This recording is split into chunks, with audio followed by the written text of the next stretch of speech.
Hello everyone, आज की video में हम करने वाले हैं आप सभी को पता है एमसीडी के जो स्कूल है दिल्ली में उनके लिए एक मेधावी की परीक्षा होती है क्लास 4 के स्टूडेंट के लिए और क्लास 5 के स्टूडेंट्स के लिए।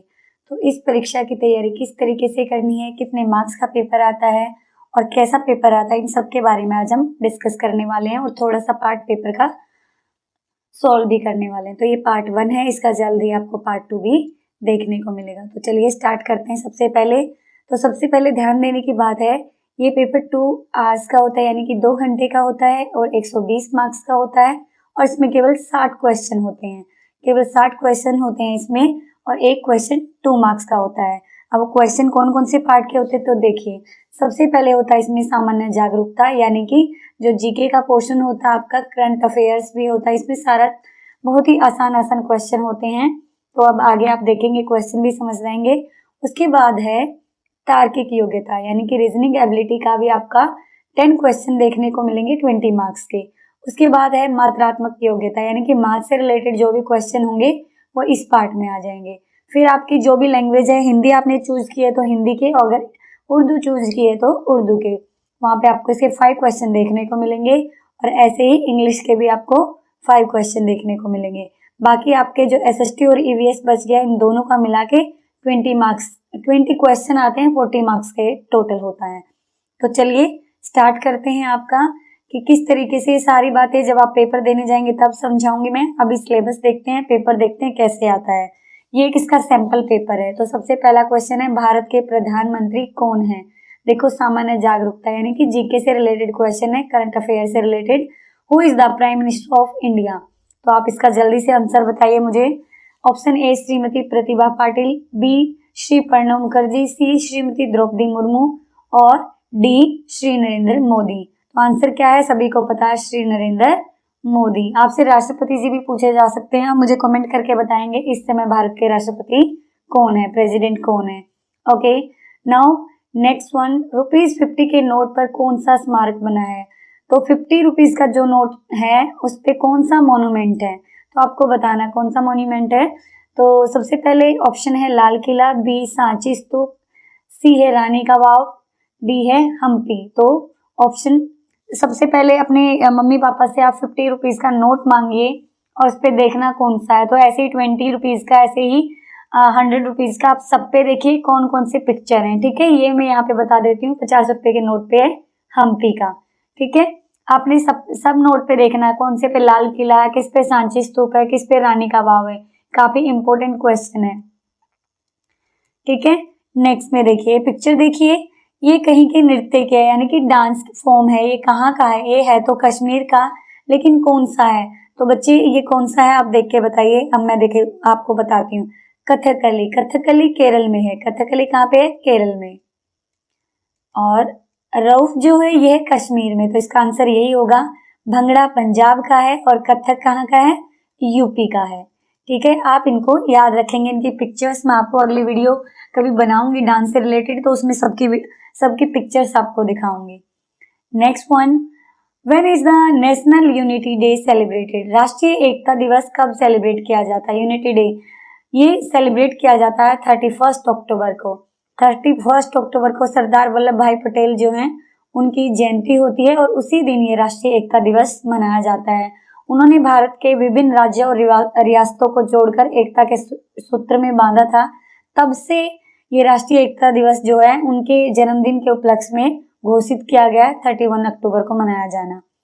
बुखार की जांच के लिए, यानी कि फीवर जब होता है उसको चेक करने के लिए कौन सा इंस्ट्रूमेंट यूज किया जाता है, कौन सा उपकरण यूज किया जाता है। Option A barometer, B thermometer, C stethoscope, D pulse meter. कौन सा यूज किया जाता है, जल्दी से बताइए।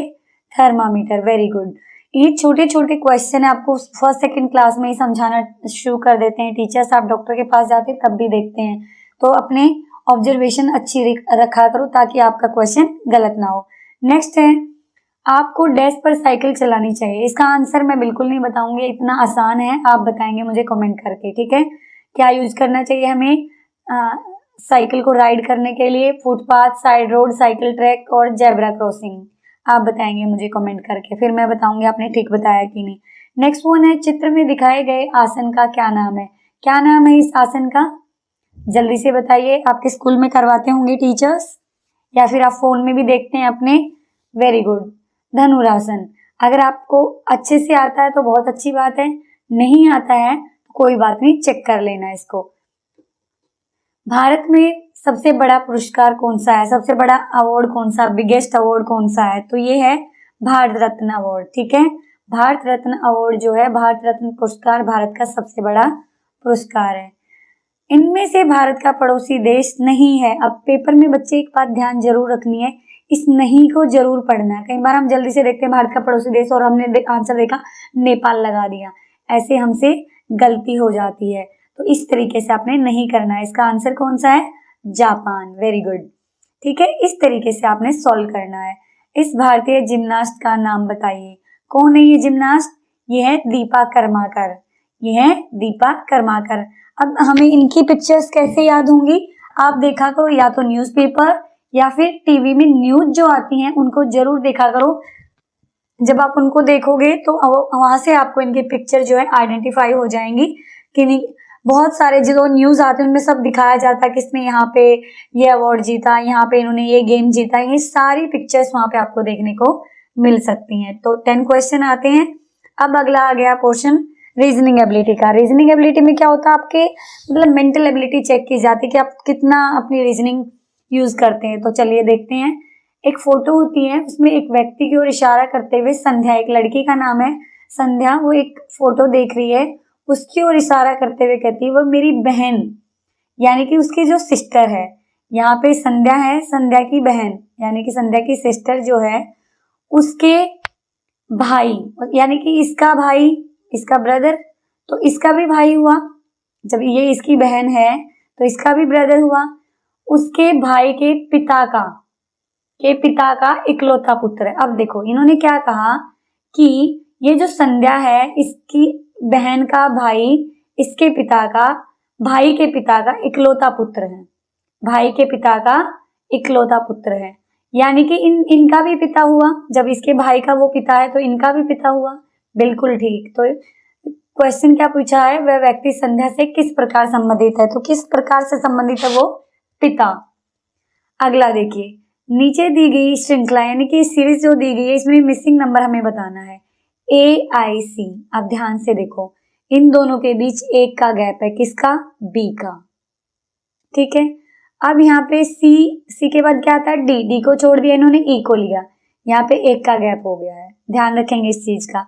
और E और H के बीच में कितना अंतर है, 2 का, किस किस का, F का और G का। लेकिन यहाँ पे इनका बिल्कुल भी अंतर नहीं है, H के जस्ट बाद I आ गया है। ठीक है, यहाँ पे तो इन्होंने D को छोड़ दिया था, उसके बाद आया था। अब अगले में देखो, यहाँ पे 3 का गैप हो गया, I के बाद I किस पे आता है, 9 नंबर पे, और M किस पे आता है, 13 में। तो इन दोनों के बीच में 3 का गैप हो गया, इसीलिए 3 लिखा। तो ये तो हमें पता चल गया कि अगले के बीच में 4 का गैप होगा। ठीक है, ये दो, लेकिन 4 तो 4 के बीच में है, तो 4 तो नहीं हो सकता। अब देखो, अब इनके बीच में H के जस्ट बाद I था और यहाँ पे 2 छोड़े हुए थे, तो यहाँ पे तो कुछ भी नहीं छूटेगा, इसका मतलब कम होता जा रहा है। तो M4 ये तो हमें मिल गया। अब मुझे बताओ इस R की जगह यहाँ पे क्या होगा, H।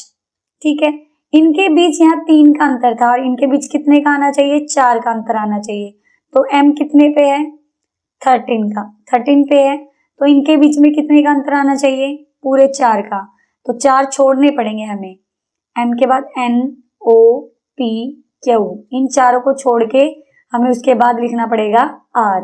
तो M4R ये इसका आंसर हो गया। समझ आया, थोड़ा सा ट्रिकी है, थोड़ा सा समझना पड़ेगा, आपके लेवल से थोड़ा सा टफ है। ठीक है, किसान हल से उसी प्रकार संबंधित है जैसे लेखक।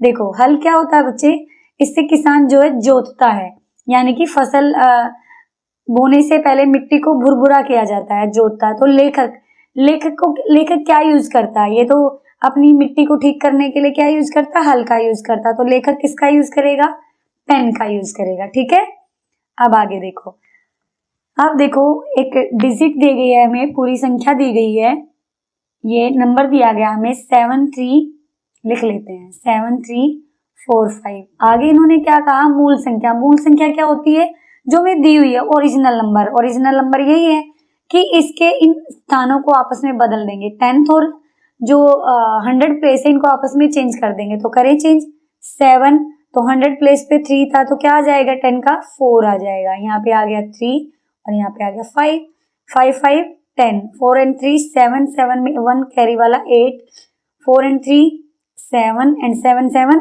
14। ये कहीं दे रखा आंसर, ये दे रखा, ये आपका आंसर हो गया।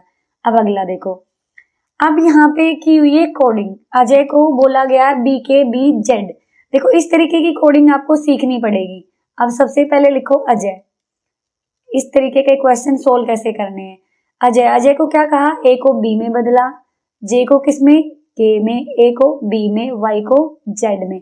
यहाँ से बेटा हमें क्या बात पता चल रही है कि इन्होंने अगला अगला ले दिया, यानी कि A से अगला क्या था B, J से अगला क्या था K, A से अगला B, Y से अगला Z। तो हमें कुमार को भी ऐसे ही चेंज करना पड़ेगा। तो लिखो कुमार,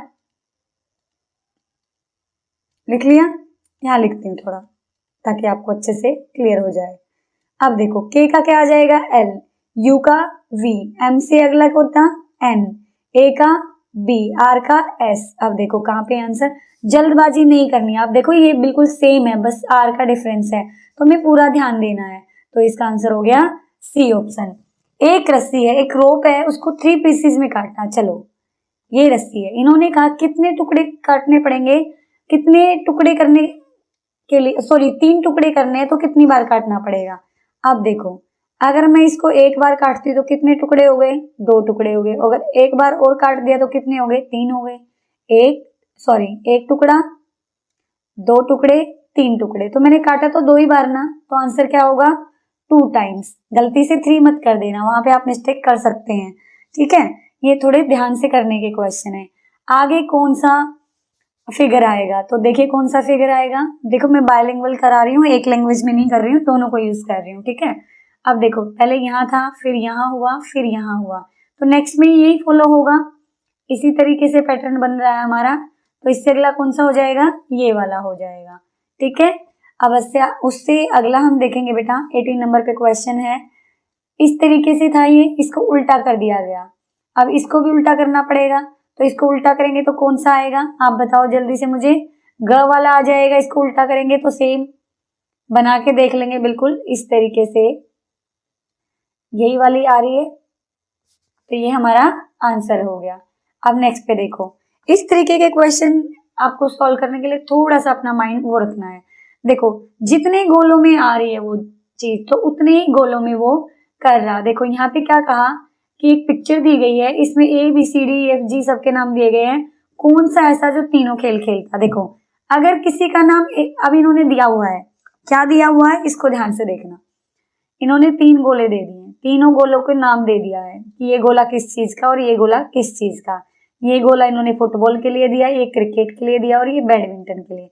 अब देखो जो इस गोले में है तो केवल वो एक ही गेम खेलता है, जो इन दोनों में है, इन दोनों में, तो इसका मतलब ये गेम भी खेलता है और ये गेम भी खेलता है, ठीक है। यहाँ पे अकेला है इसी गोले में, तो ये केवल बैडमिंटन खेल रहा है। जैसे जी है तो जी क्या खेल रहा है, केवल बैडमिंटन खेल रहा है। और ए है तो ए क्या खेल रहा है, केवल फुटबॉल खेल रहा है। और बी केवल क्रिकेट खेल रहा है। लेकिन इन्होंने हमसे पूछा तीनों खेल खेलता है। अब तीनों गोलों में कौन सा नंबर आ रहा है, तीनों में कौन सा आ रहा है बेटे, ई आ रहा है। तो ई ऐसा है जो तीनों गेम खेल रहा है, तो ये हमारा आंसर हो गया। अब कोई सोचेगा मैम डी, अब आप देखो डी 2 में है, एक तो फुटबॉल में और एक बैडमिंटन में। ऐसे ही सी भी 2 में है, एक तो फुटबॉल में और एक क्रिकेट में। एफ भी 2 में है, एक बैडमिंटन में और एक क्रिकेट में। समझ आ गई, ये बिल्कुल ध्यान से करने के हैं। अभी आप छोटे हो तो आपको थोड़ा टाइम लगेगा समझने में, ठीक है। अब नेक्स्ट पे चलते हैं। अब देखो इसमें क्या पूछा है, वह आकृति चुने जो बाकियों से डिफरेंट है, वह फिगर चुने, चूज करें जो बाकियों से। अब आप देखो, आपको देखते ही पता चल रहा है बाकी सारे के सारे सिमिलर जा रहे हैं, लेकिन ये अलग अलग हो रहे हैं, ठीक है। तो इसलिए यही हमारा आंसर हो गया, ओनली 3 वाला। तो बेटा उम्मीद करती हूँ आपको अच्छे से समझ में आया होगा। समझ में आया तो जरूर से जरूर अगले पार्ट के लिए इंतजार करना, अगला पार्ट जरूर देखना। पार्ट 2 मैं इसका जल्द अपलोड करूंगी और पार्ट 1 को अच्छे से करना। आपका मेधावी का पेपर कुछ इसी तरीके का आएगा और मैं आपको पूरी प्रैक्टिस भी कराऊंगी। पेपर के बाद एक एक टॉपिक हम लेंगे और उसकी प्रैक्टिस करेंगे। अपने दोस्तों के साथ शेयर करना ताकि वो भी अच्छे से तैयारी कर पाए और ये तैयारी आपकी जब आप क्लास में 5th में नवोदय के लिए या फिर विद्या ज्ञान के लिए तैयारी करेंगे, विद्या ज्ञान स्कूल में जाने के लिए, नवोदय के लिए या सैनिक स्कूल के किसी भी स्कूल में एडमिशन के लिए आपको इस तरीके की तैयारी काम आएगी। तो आपको अच्छे से देखना है और तैयारी करनी है, ठीक है। बस मैम को इतना ही चाहिए, आप अच्छे से तैयारी करिए। All the best.